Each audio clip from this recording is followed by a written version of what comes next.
All right, so that is Miles Davis's "So What." This is one of the songs from this list that I'm very familiar with.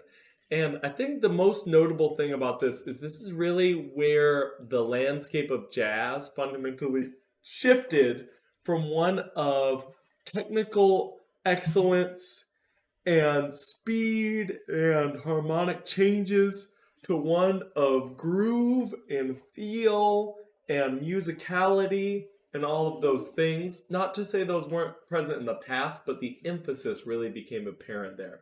So if you're enjoying this series, go ahead, like and subscribe, and I will see you soon.